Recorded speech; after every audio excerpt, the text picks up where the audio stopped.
I would say give me FSU 27-24. I Give me, because I got to put my name on it, give me FSU 27-23.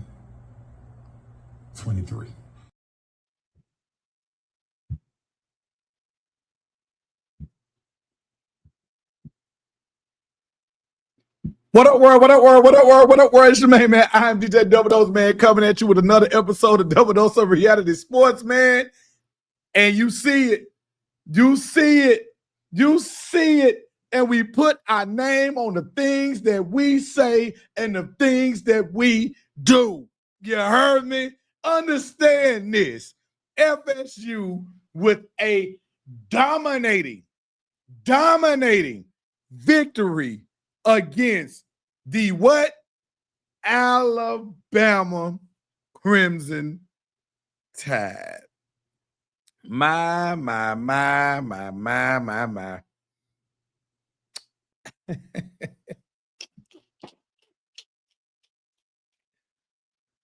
listen, we got to go ahead and get straight into it because we got a lot to talk about, man. I was in Tallahassee for the game, and when I tell you Doak was rocking, that is a complete understatement.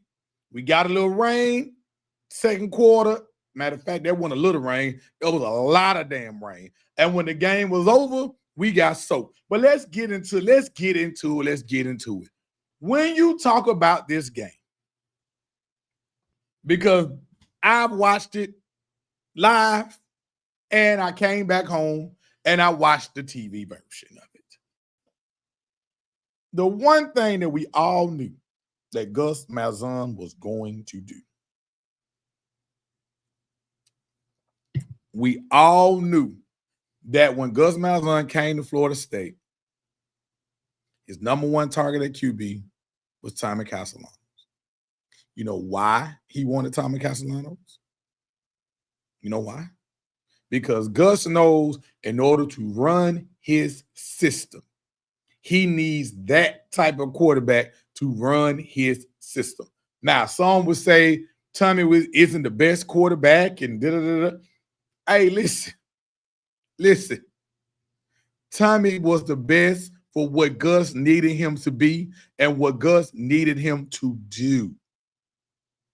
And when you go and you look at this game, I'm about to pull up the box score. You saw the score. Y'all watched it. FSU was the more physical. FSU was the more dominating team on that field on Saturday. Florida State ran the ball 49 times. 49. I want to let that sink in. In this modern day football of 2025 that we play, Florida State lined up and ran the ball 49 times against Alabama.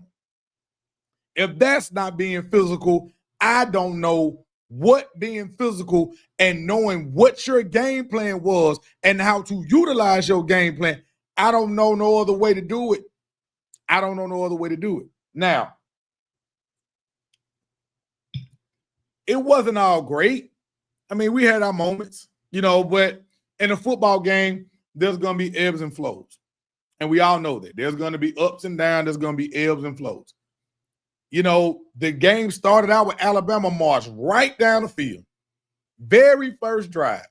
I think that drive took up like 7 or 8 minutes of time. They marched right down the field and scored. I mean, I'm sitting there like, yeah, we held them to some third downs, but Jesus, man. First drive, Bama looked like, I don't want to say Bama looked like Bama, but they damn sure looked like the number 10 team in the nation. They did. They took their time. They were methodical. It went down the field. And guess what? They scored and made it 7-0. But you know how you know that this is not the same FSU from last year? Same thing I tried to tell you. You know how you know? It was like, okay, They scored. Cool. Spot ball. Give us the ball. And what did FSU politely go down the field and do? What Alabama probably wasn't expecting. We went right down the field and tied the game up. And from that point on, I think that you can look and you can realize that this is not the team from last year. We didn't know in that moment what was going to occur. But what we did know was that team got hit in the mouth, and guess what they did? Right back. And from then it was on. That was although I predicted the score. You saw at the beginning of the show. I was on 2 shows. Shout out to my boys Cutting Up with Elroy and D. Shout out to my boy BB for being on the show. That was, for me, once I saw them go down the field and score and tie it up. I know some might say this is crazy what I'm about to say, but it's okay. It's my take. Hey, it is what it is. That was all I needed to see. That was all I needed to see. Because you know the one thing that you can't get on the TV that you get when you're in person, you can't really get the full aspect of that sideline. And when you saw the reaction of everybody on FSU sideline, from the defense coming out the field saying, you know, talking to everybody, to the offense saying, I got y'all. Y'all my brothers. I got y'all. We got this. Everybody just had a calm demeanor about themselves, and you saw from them. You know, when you look at this game and you sit back and you think about what we tried to say on this show, what Tommy Castellano said in the offseason was, that's not the same Alabama. Nick Saban isn't coming to save them. When he said it, everybody was like, oh no, why did he say that? It's going to give bulletin board material. That's Bama. Don't do that. Why? Why not? Did y'all not watch Alabama last year? And FSU media, I listen to you guys, but sometimes I don't because y'all was shaking in y'all boots too. Y'all was giving safe predictions. But the truth of the matter is, if you watched Alabama last season, you would know those 4 losses wasn't, not one of them was a last-minute field goal, pick 6, kick 6. I mean, nothing, you know, a weird onside kick somebody got and did. No, the losses that they got were all real. They lost all of those games. Nothing was fluky about it. Wasn't a blip. So for me, and knowing how they lost those games, because in each one of those games, what did all of those teams have in common? They had what? A quarterback who could move the chains if he needed to, and they had somewhat of a commitment to running the football. Alabama didn't add a whole lot of people to that defense in the offseason, in the transfer portal. They didn't.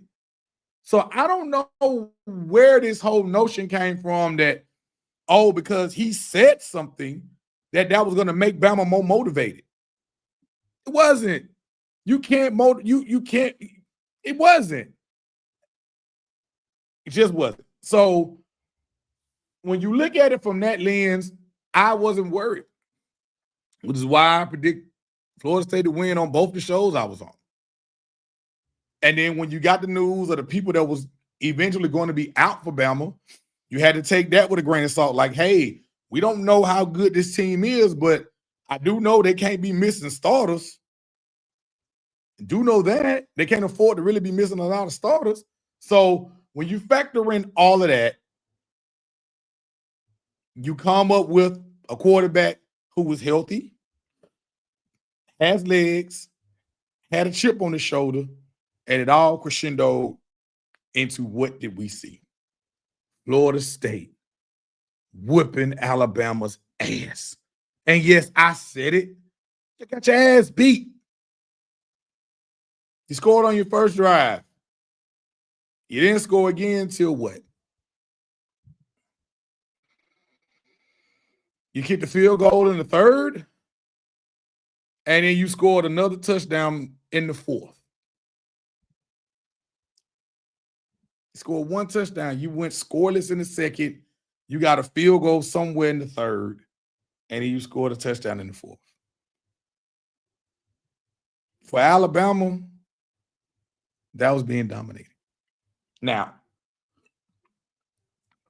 we can get into where Alabama goes from here after that, but I will just say this. It's hard to replace arguably one of the greatest coaches of all time. And you guys thought that it was going to be easy. Welcome to college football in the way that it is right now. Alabama the dynasty has been over. I don't know why y'all been still trying to tag along to it. You hadn't won since what, COVID 2020? You hadn't won in 4 or 5 years. So I mean the dynasty's been over. So you just have to realize that where do you go from now? You are a SEC team that has athletes on it, and you got to try to make them play in this modern world of college football. As far as FSU goes, we'll see how the season goes. There'll be more that we talk about FSU as the show goes on, as the season goes on. But for right now, hats off to Florida State for pulling off what we predicted to happen, but what others thought was a pipe dream. Hats off to Mike Norvell, Gus Malzahn, Tony White, and the guys for playing hard, dominating, and handling business. Now, Texas and Ohio State. Man. We're hearing a lot about Arch. But here's the thing, man. Here's the thing. I know my boy Travis, if he watches this far into the show, I know he gonna have his little 2 cents. He thinks I low-key like Texas, but it is what it is. Arch was playing and starting against the defending national champions in their stadium with a defensive coordinator, new, but a defensive coordinator who was a defensive coordinator in the NFL for years, who's won Super Bowls and everything else. That was his first assignment. That probably, unless you say Georgia, is going to be the best defense that he faces the entire season. And despite as bad as he played, and we can question Sark and his play calling, because again, as you see, it wasn't Quinn Ewers. Texas continues to have problems in the freaking red zone. This has been going on for a little minute now. Those problems continue. But despite all of that, they still had a chance to win the game. And they did not play well at all. But if you're a Texas fan, the one positive you can take from this is, what better wide receiver y'all going to face? What better wide receiving core are y'all going to face besides that from Ohio State? And it's not like Ohio State ran the ball amazingly well, because they didn't. You look at Ohio State leading rusher, Donaldson had 67 yards. Peoples had 20. I mean, that's nothing to really, hang your head about. Stan was 13 for 20 for 126 yards. I mean, so to know that your defense was able to, in the same venue, go up there and hold Ohio State to 14 points, while your offense had they probably kicked a couple more field goals or did something better in the red zone, you probably still would have pulled that out. That's nothing to hang your head about. I don't think that when you look at Texas's schedule going forward, I don't think outside of maybe Georgia, and I said that earlier, outside of maybe Georgia, I don't see nobody else on Texas schedule who's going to have a defense, let alone a defensive coordinator, that's going to confuse Arch like that. I just don't. But that's just me. On the Ohio State side of things, hats off. Hats off. Because what did you do? You had a big matchup in your stadium. Everybody was watching because the damn game was at 11 o'clock. So you might as well have been a standalone game because everybody in the world was watching. And all you did was pull out the victory. That defense is probably the best defense in the nation. I know somebody can say, damn, you making that assumption after 1 week? I mean, look pretty good to me. They looked pretty good. They were flying to the ball. They were mixing up their coverages. They were mixing up their blitzes. They confused the hell out of Arch and Stark for the most part. Hell, because he's the play caller. You know, so if you an Ohio State person, I can say the same thing back to you. Other than maybe Penn State. Other than let me look, because before I make that statement, do they face Oregon this year? Let me look. Before I make that statement, let me look. Let me look. I don't think they do. And they do not. And they do not, which is what I thought. I didn't think they did. So you look at the rest of Ohio State schedule. I mean, offensively, let's run it down. You got Grambling, Ohio, Washington, Minnesota, Illinois, Wisconsin, Penn State, Purdue, UCLA, Rutgers, and Michigan.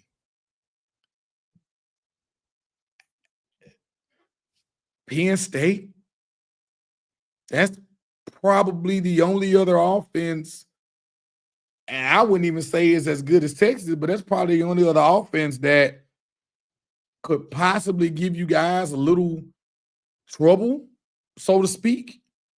I mean, everything else would be about y'all and y'all effort and what it is that you decide to do to win said game. So from the Ohio State side of things, hey man, week one was week one. And I mean, you handled your business, you defending champs. We all know college football is unpredictable. Nobody's saying that Ohio State is going to run the table and go undefeated.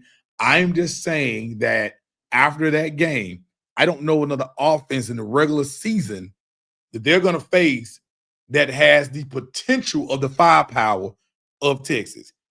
I don't know. Like I said, outside of Penn State, I personally don't see it as of today, September the 1st. I personally don't see it. We also didn't see Indiana doing the shit that they did last year either. So offenses can emerge and things can happen. So hats off to Ohio State. You should now be the number one team in the land. Y'all listened and y'all heard the Archman and hype, and all you did was handle your business. Texas, this game has no bearing on your season. So don't worry about that. Treat it as such. Has no bearing on your season. You played a big time game and you lost. Last year, you played a big time game against Michigan and you won. You know what I'm saying? At the end of the day, you still had to go handle your business in the conference that you reside. Last but definitely not least, all my LSU people, come to the front of the congregation. LSU, come to the front. Come to the front of the congregation. I get a lot of flack from my LSU people. Low key, I like y'all. There's a couple of y'all that get on my nerves, but I like y'all. I even predicted y'all to win this game. That's right, LSU. I predicted you to win this game. Because I did. I don't know why y'all been giving me flack. I I said you guys would eventually break this shit of losing all of these openers. And you did. You walked into Death Clemson's house. It ain't as majestical as it was when they was on their run, because when they was on their run, beating them at Clemson was damn near impossible. So it ain't as majestical as it was. But nevertheless, this was another road game in a hostile environment. And you weathered the storm. You didn't mess it up. You didn't blow it. You did not. You played well. You played well. Nuss, 28 for 38. 1 touchdown. No picks. Durham, he ran hard. 17 carries for 74 yards. Aaron Anderson balled out. Okay. You had multiple people that contributed to winning this game. Hats off. When you look at LSU's schedule, they're scared this game. Again, y'all have been on the other side of this, so you know that this game has no bearing on your schedule. But what you do got real fast, real quick, you got Florida in 2 weeks. In 2 weeks. Really ain't even 2 weeks. It's really a week because you got them on the 13th. You got Florida. You got Ole Miss. You got South Carolina. And you got to go to Bama. You got a lot on that schedule. And you got Vandy. So you got to roll the travel in the SEC. I personally don't think you're going to navigate it and get all the way to Atlanta. That's just me. But that also doesn't mean just because you don't make it to Atlanta that you can't make it to the playoffs. Because we all know, for the most part, a 10-2, a 9-3 SEC team, there's a very high chance that you make it to the playoffs. It's not guaranteed, but it's a high chance that you make it to the playoffs, especially because one of your wins is against Clemson. Could Clemson fall apart? Possibly. Will they? We'll see. But I think that Clemson is going to remain ranked throughout the year, so that's going to be a quality win for you. It's going to be a quality win. So, hats off. You finally got the monkey. Shoulders off. Shake the shoulders off. You finally can shake that dirt off your shoulder. Get it off. You won a season opener. You hadn't done it in a while, but your schedule is your schedule. You got to play who you got to play. I'm interested to see how LSU navigates the rest of that schedule and how they handle the expectations, because right now, as of today, we all know this is fluid and it changes. But as of today, you know the world is saying Bama is down. So they're going to look for another SEC team to what? Prop up. They're going to look for one. We already got Georgia. We already got Texas. But they're going to look for that third SEC team to prop up. Because right now, Bama stock is down. So, could that be you, LSU? We going to see. We shall see. And I would be remiss if I don't talk about the other top 10 matchup. I must take a sip.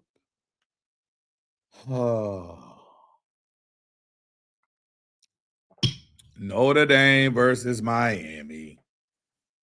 And Miami pulled off the victory. Now they're going to win the national title. They're finally going to win the ACC, which they haven't done in 20 plus years.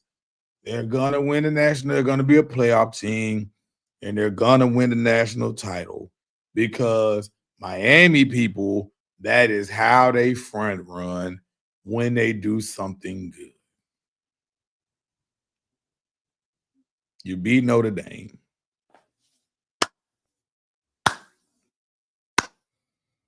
Again, another young quarterback going into a hostile environment on the road.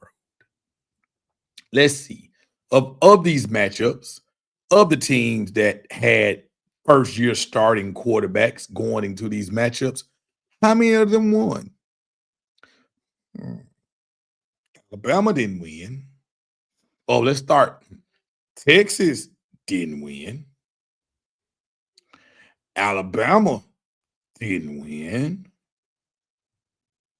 You can't count LSU because Nuts been there for forever. Oh, and guess what? Notre Dame didn't win.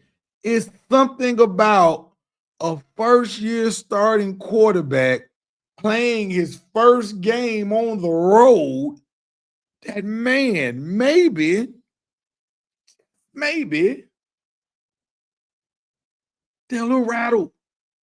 They don't know what to expect. I'm just saying. I'm not making no excuses for them because they're NIL players and they're getting paid and everything else.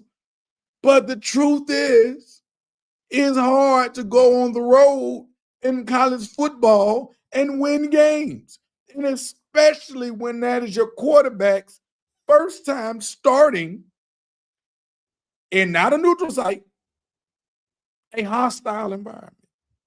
So, Miami, I don't got much to say. You won the freaking game.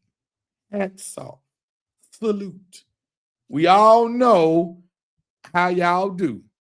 But we'll find out what we need to find out about Miami in a couple weeks.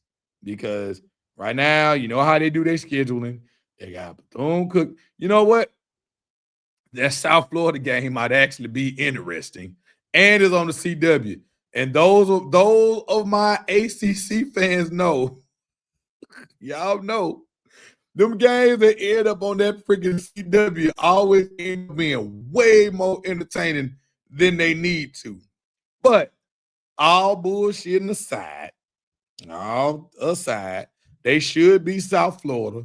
But after that, we'll find out everything we need to know about Miami because after that, they got Florida at home, go to Florida State, and got Louisville at home. They got a 3-game stretch after Bethune and after South Florida. We'll see how they are and how y'all are reacting after that 3-game stretch. But this was week 1, people. I enjoyed it. Clearly, this year is going to be like we predicted. It's not going to go as expected at all. There are going to be more upsets. There are going to be more people that's going to lose that weren't supposed to lose. And just sit back and enjoy the ride, folks. And before I go and before I leave, I want to leave you with this. Listen, I heard y'all tell me Florida State was 2-10 last year. I listened and I heard all of it. But guess what? When it came time for Bama to bring their ass to Tallahassee, we sent their ass back to Tuscaloosa with nothing but an L.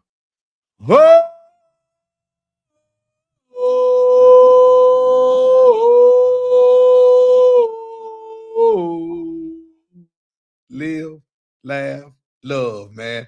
Live your life to the fullest. Love on the people that love you back and find something to laugh at each and every day. And I'm out.